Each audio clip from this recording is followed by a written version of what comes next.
여름이 올렸는 것 같아요. 너무 덥죠. 아직 봄인데 반팔 티셔츠 입고 싶을 정도로 기온이 따뜻하다 못해 아주 덥습니다. 이맘때쯤이면 공부에 한창 물이 오를 시기이기도 하고, 또 동차 준비하시는 분들은 1차만 할까 하고 마음먹는 시기이기도 한데요. 제가 공인중개사 하기 전에 이러한 상황들을 알았더라면 또 좋았을 텐데 하는 마음으로 오늘의 주제를 선정해 봤습니다. 공인중개사 시험 공부 전 꼭 해야 될 일과 부제로 각 과목별로 교수님 선정하는 팁 그리고 후기에 대해서 알려드릴까 합니다. 아직 구독과 좋아요, 알람 설정 안 하신 분이 계신가요? 그럼 이번에는 꼭꼭 부탁드리겠습니다. 네, 그럼 시작할게요. 보통 공인중개사 공부는 1월에서 늦어도 3월, 아주 늦으면 5월부터는 공부를 시작합니다. 공부하시는 분 중에서 주부이시거나 아니면 정년 퇴임하셔서 공부하시는 분도 계시고, 또 직장 다니시면서 저녁시간에 인강으로 수업하시는 분도 계시죠. 하지만 설렁설렁 하면 되겠지 하는 마음으로 덤벼들었다가 갈수록 어려워지는 문제로 7, 8월 정도 되면 중간에 포기하시는 분이 속속들이 있습니다. 그러한 분들을 위해서 공부 들어가기 전에 해야 될 일들을 정리해 봤는데요. 첫 번째, 시험일까지 본인이 하루 평균 순수하게 공부할 수 있는 시간을 계산해 본다. 1차 같은 경우는 900시간 정도, 1, 2차를 동차로 하실 경우는 1600시간의 정도의 공부량이 필요합니다. 이건 평균적이기 때문에 개인차에 따라서 조금 차이가 나나 1차 같은 경우는 최소 900시간 정도는 필요합니다. 예를 들어서 지금 5월이니까 5, 6, 7, 8, 9, 10월까지 보통 6개월을 30일로 잡았을 경우 하루 몇 시간 정도 내가 공부에 투자할 수 있는지 계산합니다. 책을 보거나 문제를 풀거나 암기를 하거나 다 포함된 공부량이에요. 1차 같은 경우 계산했을 때 6시간 정도 공부 투자하셔야 되고요. 2차 같은 경우는 6시간 정도 공부 시간을 할당하셔야지 됩니다.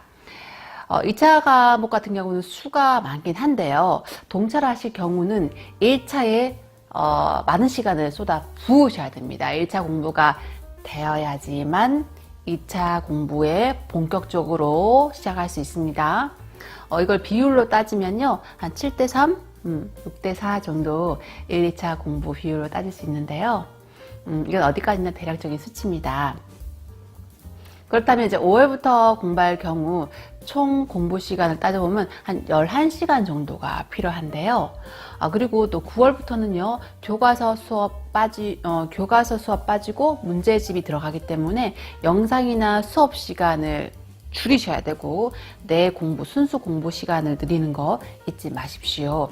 이렇게 공부했을 때 하루에 11시간 정도 확보가 되면은 동차하시면 됩니다.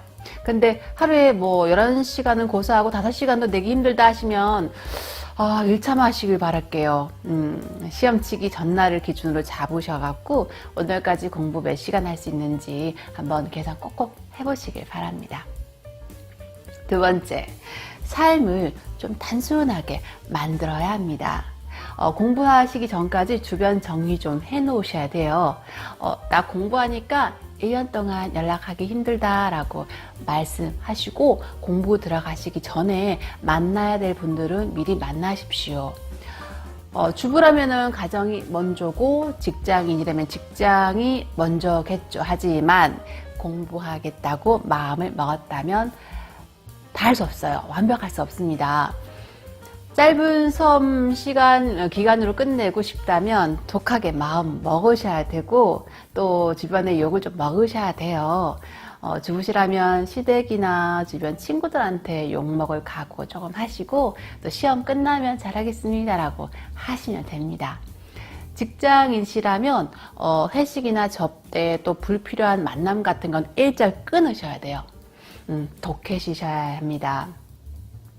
수험 기간을 장시간으로 나 잡고 싶으시다면 만나고 싶으신 분 다 만나시고 챙기고 싶으신 분 다 챙기셔도 됩니다. 하지만 1년 안에 합격이 목표시라면 이렇게 생활을 심플하게 만드세요. 공부하시는 과정에서 이런저런 걱정거리가 들어오잖아요. 그러면 하루 공부 망치는 건 여삿일입니다. 세 번째, 주변에 시험 공부한다고 소문 내셔야 합니다. 그래야 부끄러워서라도 합격합니다. 혹시 떨어지면 어쩌네 하고 그런 생각에 조용조용 공부하신 분들 계시는데요. 그러다가 조용히 공부 접습니다. 소문을 많이 내세요. 소문 내버리잖아요. 그러면 나중에 이 사명감 같은 게 생겨서 그만두고 싶어도 주변에서 이래요. 공부해야지? 공부 안 해? 라고 이렇게 부추겨요. 안 하고 싶어도 안 할 수 없는 환경이 조성되니까 소문 내셔야 됩니다. 그리고 주부님들은요, 공부하실 적에 도움이 필요한 경우 부모님 찬스 이렇게 쓰십시오. 남편에게 또 적극적으로 도움을 요청하세요. 저 경우도 이제 마지막에는 엄마 찬스 써서 공부했습니다. 아직 아이들이 어리고 누군가가 도와줘야 된다면 적극적으로 도와달라고 요청하십시오. 네 번째, 합격수기나 공부법에 대한 영상을 그리고 책을 꼭꼭 찾아본다. 이건 정말 중요한 부분이고 꼭 찾아서 읽어보고 보셔야 됩니다. 특히 사법고시 공부하신 분들 공부법이 도움이 많이 됩니다. 공인중개사 과목도 법학이기 때문에 이 공부법이 좀 흡사한데요. 비록 분량은 비교도 되지 않을 만큼 그렇지만 대한민국 최고 엘리트 집단들이 어떤 식으로 공부를 했으며 또 어떻게 합격을 했는지 알아야 하고 또 그걸 공인중개사 공부법에 어떻게 적용할 건지도 생각하셔야 됩니다. 저는 이윤규 변호사님 유튜브 영상 그리고 또 책 봤고요. 그리고 긍정토리파 의사시죠. 그분 공부법과 또 책, 그리고 아는 변호사 이지훈 변호사님 영상, 그리고 전효진 변호사님 영상, 수많은 그 변호사 그리고 유튜버들 영상과 공인중개사 합격하신 분 영상 있죠. 그 영상도 수도 없이 봤습니다. 여러분, 하지만 조심할 건요, 그 영상들 중에서 뭐 3개월 만에 합격하는 비법, 뭐 문제지만 풀었어요, 뭐 등등 아주 좀 자극적인 영상들이 있죠. 그런 건 좀 패스하십시오. 그건 아주 특이한 케이스고, 저도 잘 모르지만 공부에는 왕도가 없다고 생각하거든요. 투자한 만큼 된다는 건 상식 좀 알고 있기 때문에, 그러한 뭐 현혹되지 않으시고, 스스로 공부법을 좀 투자하십시오. 여러분도 뭐 3개월 만에 합격했네, 4개월 만에 합격했네 이런 소리 현혹되지 마시길 바랍니다. 저 하시는 분 중에서 머리 아주 뭐 정말 뛰어나시고 암기력 좋으시고 고등학교 영어 선생님이신 분이 계셨어요. 같이 공부하신 분 중에서요. 문제 푸는 데는 아주 특화된 분이셨고, 그런 분도 3월 달에 공부를 해서 그에 동차를 하셨거든요.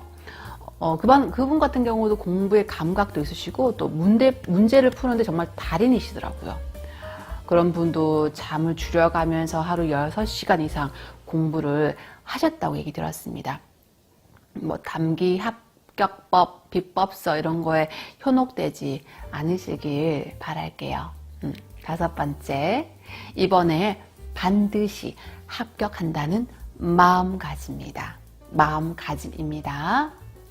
저는 교재를 받고 앞 표지에다가 이렇게 썼어요. 나는 2021년 32회 공인중개사 합격생이다. 이렇게 써놨습니다. 이번에 반드시 합격한다는 마음가짐으로 임하셔야 하고, 또 설렁설렁해서 되는 시험 아닌 거 아시죠? 대충 공부해놓고 이제 떨어지고 나서 나 공부했다, 뭐 상 주십시오를 상 주지 않습니다. 알아주지도 않을 뿐더러 시험은 냉정하기 때문에 결과로서 붙었네, 떨어졌네, 판가름합니다. 억울해도 상관없어요. 어쩔 수 없습니다. 아무리 공부 열심히 했어도 떨어지면 정말 본인이 낙오자인 듯이 정말 한심하게 보일 거예요. 그러니 반드시 붙다는 각오로 임하셔야 하고 또 누군가 알아주겠지 하고 공부는 하지 않으시기 바랍니다. 또 공부를 함으로써 자신감이 붙고 그 자신감이 나중에는 스스로한테 믿음으로 다가옵니다. 오래 하다가 좀 힘들면 뭐 내년에 할까 이렇게 생각하지 않게 이번 마음가짐 확실히 잡으시고 합격한다는 마음으로 임하십시오.